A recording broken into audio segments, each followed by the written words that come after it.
ఎవరైనా భూములను కొనేవాళ్ళు గానీ, సొంత భూములు గానీ, ఇవి పట్టా భూములు మనం సాగు చేస్తున్నామా, ప్రభుత్వ భూములు సాగు చేస్తున్నామా అనేటువంటి వివరాలు తెలుసుకోవాలంటే కంపల్సరీగా ఈ ఆర్ఎస్ఆర్‌ను మనం తనిఖీ చేస్తే గానీ మనకు తెలీదనమాట. క్లాసిఫికేషను అందులో నమోదై ఉంటుందనమాట. అది పట్టా భూమా, ప్రభుత్వ భూమా. ప్రభుత్వంలో భూమి ఉంటే ఏ రకానికి చెందినటువంటి ప్రభుత్వ భూమి.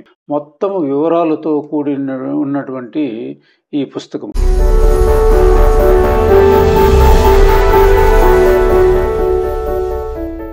ఆర్ఎస్ఆర్ మరియు ఎఫ్ఎంబి అడంగల్ అంటే ఏమిటి? రైతులకి అవి ఏ విధంగా ఉపయోగపడతాయో కొంచెం పూర్తి వివరాలు తెలియచేయండి. ఈ 3 రికార్డులు భూ యజమానులకు కానీ, రెవెన్యూ డిపార్ట్మెంట్ కానీ అతి ముఖ్యమైనటువంటి రికార్డులు. ఈ రికార్డులు పూర్వము 210 సంవత్సరాలకు ముందు ఈ రికార్డులు అనేటివి ఉండేవి కాదు. ఇప్పుడు ఉండేటువంటి భూమి హక్కులు కూడా, యాజమాన్య హక్కులు కూడా అప్పుడు ఉండేటివి కావు. అప్పుడు రైతులంతా కూడా వాళ్ళ వ్యవసాయం అంతా కూడా కౌలుకు చేసుకునేవాళ్ళు. ఎవరి కింద ఉండేవాళ్ళు అంటే ఇంతకుముందు జాగీర్దారులు, జమీందారులు వ్యవస్థ ఉండేది.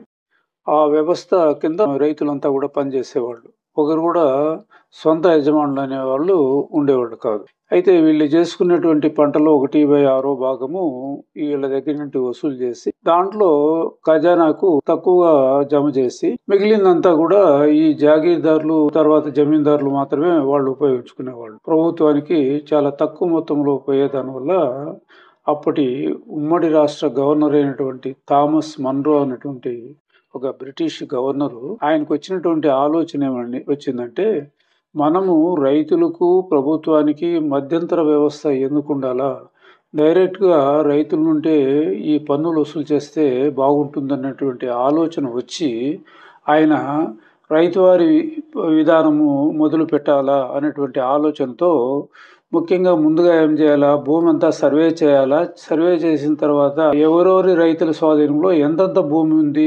అనేటువంటి రికార్డులు తయారు చేయాలనేటువంటి ఆలోచనతో ముందు సర్వే అండ్ సెటిల్మెంట్ సిబ్బందిని ఆఫీసును ఓపెన్ చేసి, మొట్టమొదటిగా ఒక రెవెన్యూ గ్రామాన్ని యూనిట్గా చేసుకొని వాళ్ళు ఏం చేసినారు, ఆ రెవెన్యూ పరిధిలో ఉండేటువంటి మొత్తం భూములను కొలత వేసి ఒక గ్రామ పటము, విలేజ్ మ్యాప్ అనేటువంటిది తయారు చేసినారు. తర్వాత ఏం చేసినారు, ఒక్కొక్క రైతుకు ఉండబడినటువంటి భూ కమతం లేదంటే ఎంత సాగు చేస్తున్నాడో అటువంటి రైతు యొక్క పొలాన్ని 4 పక్కల హద్దులు కొలిసి దానికి ఎంత విస్తీర్ణం ఉందో లెక్కగట్టి ఒక పటంలో నమోదు చేయడం జరిగింది.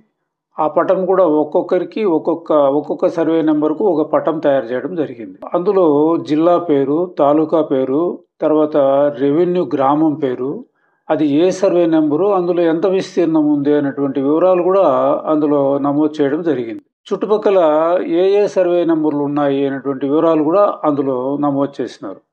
ఆ విధంగా మొత్తము గ్రామంలో ఉండబడినటువంటి ఎన్ని కమతాలు ఉన్నాయో అన్ని భూములను కొలిసి అన్నిటికీ అన్ని సర్వే నెంబర్లు ఇవ్వడం జరిగింది. అవన్నీ చేసిన తర్వాత ఒక ఐడియా వచ్చింది వాళ్ళకు, ఎవరెవరి స్వాధీనంలో ఎంత భూమి ఉంది అనేటువంటి వివరాలు ప్రభుత్వానికి తెలిసి వచ్చింది.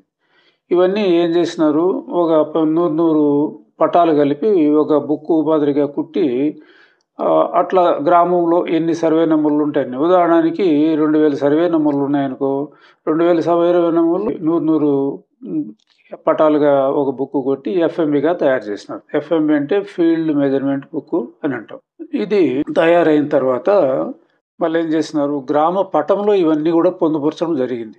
ఆ గ్రామ పరిధిలో ఉండబడినటువంటి మొత్తము భూమి అది ప్రభుత్వ భూమా, పరంభోగ భూమా అంటే శిస్తు వసూలు చేసేటువంటి భూమా, శిస్తు వసూలు చేయనటువంటి భూమా, అందులో దేవళాలు ఎన్ని ఉన్నాయి, శ్మశానాలు ఎన్ని ఉన్నాయి, చెరువులు ఎన్ని ఉన్నాయి, కుంటలు ఎన్ని ఉన్నాయి, ఒడ్డులు ఎన్ని ఉన్నాయి, రోడ్లు ఎట్లా పోతున్నాయి, కాల్దావి ఎట్లా పోతుంది, బండి బాటలు ఎట్లా పోతున్నాయి అనేటువంటి వివరాలతో, పూర్తి వివరాలతో ఒక సమగ్ర పటం అనేటువంటి తయారు చేసినారు. దాన్నే విలేజ్ మ్యాప్ లేదా గ్రామ పటము లేదా తెలంగాణ అయితే గ్రామ నక్ష అని అంటాం. ఎఫ్ఎంబిని టీప్ అనేటువంటి పేర్లతో వాళ్ళు పిలుస్తారు తెలంగాణ సైడ్లో. ఇవన్నీ అయిన తర్వాత ఈ ఏ రిజిస్టర్ అనేటువంటిది తయారు చేయడం జరిగింది. ఇప్పుడు వాళ్ళకు వివరాలు ఏం తెలిసింది, ఎఫ్ఎంబి ద్వారా ఒక్కొక్క రైతుకు ఉండబడినటువంటి భూమి విస్తీర్ణము తెలిసిపోయింది. దాని భూమి యొక్క ఆకారం కూడా తెలిసిపోయింది. ఇవన్నీ తెలిసిన తర్వాత దాన్ని ఒక ఏ రిజిస్టర్ అంటే డైగ్లాట్ అంటామే. డైగ్లాట్ కానీ మీరు ఏంటంటే ఆర్ఎస్ఆర్ అంటే రీసర్వే అండ్ సెటిల్మెంట్ రిజిస్టర్ అని అంటాం. ఎందుకు ఇది రీసర్వే సెటిల్మెంట్ జరిగింది అంటే 1820లో కూడా ఒకసారి జరిగింది. 20లో కూడా జరిగింది కాబట్టి ఫస్ట్ టైం సర్వే. ఇది second time survey. First time సర్వేని ఎందుకు పెట్టుకోలేదంటే దాంట్లో అనేక మార్పులు చేర్పులు, కొన్ని భూములు వ్యవసాయ భూములుగా మారినాయి. ఇవన్నిటిని మళ్ళా కొత్తగా చేరినటువంటి ఈ ఏ రిజిస్టర్లో ఈ ఆర్ఎస్ఆర్లో పొందుపరచడం కోసము సెకండ్ టైము సర్వే జరిగింది. అది 1910 నుంచి 1920-25 వరకు జరుగుతూ వచ్చింది. కొన్ని గ్రామాలను బట్టి జరుగుతూ వచ్చింది. డైగ్లాట్లో అంటే ఆర్ఎస్ఆర్లో ఏమేమి వివరాలు ఉంటాయంటే ఆ రైతు యొక్క సర్వే నెంబర్ ఉంటుంది. దానికి ఏదన్నా సబ్ డివిజన్ చేసి ఉంటే సబ్ డివిజన్ నెంబర్ ఉంటుంది. ఆ నెంబర్కి ఎదురుగా పాత సర్వే నెంబరు ఏమై ఉంది అంటే ఫస్ట్ సర్వేలో వచ్చినటువంటి సర్వే నెంబర్ ఎంత, సెకండ్ దాంట్లో వచ్చినటువంటి సర్వే నెంబరు సబ్ డివిజను నమోదు చేయడం జరుగుతుంది. అవి వచ్చేసి ముఖ్యంగా 1, 2, 3 కాలాల్లో ఏ రిజిస్టర్లో ఉంటుందన్నమాట. రైతుకు ఉపయోగపడేది ఏమి, ఆ భూమి పుంజభూమి నంజభూమి అనేటువంటిది కూడా అందులో నమోదు చేయబడి ఆ రికార్డులో ఉంటుంది. రెండోది ఆ రైతుకు ఉండబడినటువంటి మొత్తం విస్తీర్ణం ఎంత ఉంది, అతను కట్టేటువంటి శిస్తు వివరాలు కూడా అందులో ఉంటాయి. ఆ శిస్తు వివరాలు అనేటివి మారుతూ ఉంటాయి. మారకుండా ఉండేటువంటివి ఈ భూమి విస్తీర్ణాలు అనేటివి మారవు అన్నమాట. అది పర్మనెంట్.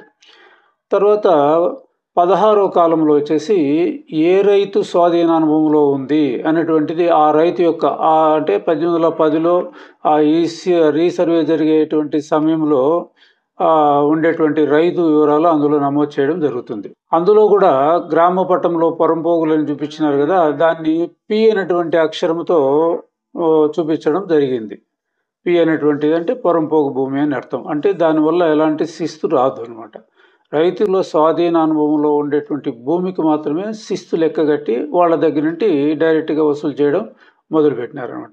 అదే తెలంగాణలో అయితే నిజాం ప్రభుత్వ కాలంలోనే 1940లోనే ఇటువంటి రిజిస్టర్ అనేది తయారైంది. దాన్ని వాళ్ళు ఏమంటారంటే సేత్వార్ రిజిస్టర్ అని అంటారు. ఆ సేత్వార్ రిజిస్టర్ ప్రకారం వీళ్ళు ఏం చేస్తారు, ఒక్కొక్క రైతు ఆధీనంలో ఉండేటువంటి భూమి ఎంత ఉంది, ఎంత విస్తీర్ణం ఉంది, అతని దగ్గర ఎంత పన్ను వసూలు చేయాలా, మన ఆంధ్రాలో ఏ విధంగా తయారు చేసినారో ఎఫ్ఎంబీలు కానీ తర్వాత గ్రామ పట్టాలు కానీ ఇవన్నీ కూడా వాళ్ళు కూడా అదే విధంగా తయారు చేయడం జరిగింది నిజాం ప్రభుత్వ కాలంలో. తర్వాత ఉమ్మడి రాష్ట్రంగా ఏర్పడిన తర్వాత కూడా వాళ్ళు తెలంగాణ వాళ్ళు ఆ సేత్వార్ రిజిస్టర్నే ఇప్పటి వరకు కూడా ఫాలో అవుతున్నారు. ఆంధ్రప్రదేశ్ వాళ్ళు కూడా 1910లో తయారు చేసినటువంటి ఈ డైగ్లాట్ లేదా ఆర్ఎస్ఆర్ రిజిస్టర్నే ఈ రోజు కూడా మనం 2025 వరకు కూడా ఫాలో అవుతున్నాం. దీనికి అన్నిటికీ మూలకారకుడు ఎవడంటే థామస్ మన్రో అనమాట. ఆయన యొక్క ఆలోచన వల్ల ఈ భూములు కొందరికి కూడా స్వాధీనంలో ఉండేటువంటి రైతులందరూ కూడా యజమానులుగా మారినారు. దాన్ని ఏమన్నాము పాత పట్టా అని అంటాం. ఇప్పుడు వాడుక భాషలో పాత పట్టా అనేటువంటి పేర్లతో పిలవడం జరుగుతుంది. అది భూ యాజమాన్య హక్కులు కలిగించినటువంటి వ్యక్తి కాబట్టి వీళ్ళంతా కూడా ఆయనకు కృతజ్ఞతగా ఉండాల్సినటువంటి అవసరము ఉంది థామస్ మన్రోకు. అదేవిధంగా ధవళేశ్వర్ ప్రాజెక్టు నిర్మాణానికి కూడా కాటన్ దొర అనే అతను పర్మనెంట్గా ఈ ధవళేశ్వరం ప్రాజెక్టును కలిపి సుమారు 10 లక్షల ఎకరాల మెట్ట భూమి వెట్ ల్యాండ్ గాను అంటే మాగాణి భూమి గాను మార్పు చెందినారు. అక్కడి ప్రజలంతా కలిసి ఆ కాటన్ దొరని ఏమంటారంటే ఆయన దేవుళ్లాగా కొలుస్తారు అనమాట అక్కడ ఉండేటువంటి ప్రజలు. ఇప్పుడు కూడా ఒక్కొక్కరి ఇళ్లలో ఆయన ఫోటో పెట్టడం జరిగింది. ఆ విధంగా ఈ ఈ భూమి హక్కులు కల్పించినటువంటి ఈ థామస్ మన్రో అనేటువంటి వ్యక్తికి భూ యజమానులైనటువంటి అందరూ కూడా ఎంతో రుణపడి ఉండాల్సినటువంటి సభ ఉంది. ఎందుకంటే అంతకుముందు భూ యజమాన్య హక్కులు అనేటివి ఎవరికి లేవు. అంతా కూడా జమీందారులు జాగీర్దారులు వాళ్ళ ఆధీనంలో ఉండి వాళ్ళు వసూలు చేసి మన దగ్గర పన్నులు వసూలు చేసి వాళ్ళు ఖజానాకు జమ కట్టి వాళ్ళు మొత్తం ఎక్కువ మొత్తంలో వాళ్ళు తిని తక్కువ మొత్తంలో జమ చేస్తూ వచ్చినారనమాట. కాబట్టి ఈ మధ్యంతర వ్యవస్థ అనేటువంటిది పూర్తిగా వెళ్ళిపోయింది. డైరెక్ట్గా ప్రజల దగ్గర నుండి పన్నులు వసూలు చేస్తుంటారు. ఈ విధంగా ఏ రిజిస్టరు మరి తర్వాత గ్రామ పట్టము తర్వాత ఎఫ్ఎంబి అనేటువంటివి తయారు చేయడం జరిగిందనమాట. అయితే మనకు స్వతంత్రం వచ్చిన తర్వాత లేదు అంతకు ముందు కూడా ఈ అడంగల్ అనేటువంటిది తయారు చేయడం జరిగింది. ఈ అడంగలు దాని యొక్క ఉపయోగం ఏమంటే, ఏ రైతు ఏ సర్వే నెంబర్లో ఎంత విస్తీర్ణంలో ఏ పంట సాగు చేస్తున్నాడు, ఆ మొత్తం విస్తీర్ణంలో పంట సాగు చేయటువంటి విస్తీర్ణము, సాగు చేయనటువంటి విస్తీర్ణము, అతనే సాగు చేస్తున్నాడా లేదంటే ఎవరికైనా కౌలుకి ఇచ్చినాడా, ఎలాంటి ఏమైనా ప్రభుత్వ జలాధారాల నుండి ఆ పంటకు నీళ్లు వాడుకుంటున్నాడా లేదా అనేటువంటి మొత్తం వివరాలు అందులో నమోదు చేయబడి ఉంటాయి. ఒకవేళ ఏదన్నా రుణాలు తీసుకొని ఉన్నా ప్రభుత్వ పథకాల ద్వారా వచ్చినటువంటి రుణాలు కూడా అందులో నమోదు చేయడం జరుగుతుంది. ఇది 1 సంవత్సర కాలానికి మాత్రమే దీన్ని రాస్తారనమాట. ఏ రైతు ఏ పంట చేసినారు అనేటువంటిది. దాన్ని ఏమంటారంటే ఫస్ట్ ఇయర్ అని అంటాం. ఫస్ట్ ఇయర్ అంటే వ్యవసాయ సంవత్సరం అని అంటాం. క్యాలెండర్ ఇయర్కు ఫస్ట్ ఇయర్కు తేడా ఉంటుంది.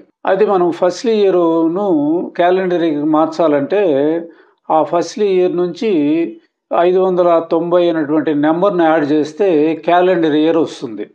లేదు ఇప్పుడు 2025 ఏ ఫస్ట్ ఇయర్ అని కనుక్కోవడానికి దానికి 590 అనేటువంటి నెంబరు తీసివేస్తే ఆ ఫస్ట్ ఇయర్ అనేటువంటిది వస్తుంది. కాబట్టి ఒక్కొక్క ఫసలీకి ఒక్కొక్క అడంగల్ అనేటువంటిది మెయింటైన్ చేయడం జరుగుతుంది. ఆ ఫస్ట్ ఇయర్ మొదలు ఎప్పుడవుతుందంటే జూన్ 1 నుంచి మే 30 వరకు ఎండ్ అవుతుంది. అది అయిపోతానే మళ్ళీ ఏం చేస్తారు, జూన్ 1 నుంచి కొత్త అడంగల్ రాయడం మొదలు పెడతారు. ఈ అడంగల్లంతా కూడా మండల రెవెన్యూ కార్యాలయంలో భద్రపరచడం జరుగుతుంది. ఈ ఏ రిజిస్టర్ అనేటువంటిది తర్వాత ఎఫ్ఎంబి అనేటువంటిది కూడా ఈ మండల రెవెన్యూ కార్యాలయంలో ఉంటుంది. తర్వాత అప్పుడు రెడ్డీకరణాలు ఉండేవాళ్ళు, వాళ్ళ స్వాధీనంలో ఉండేది.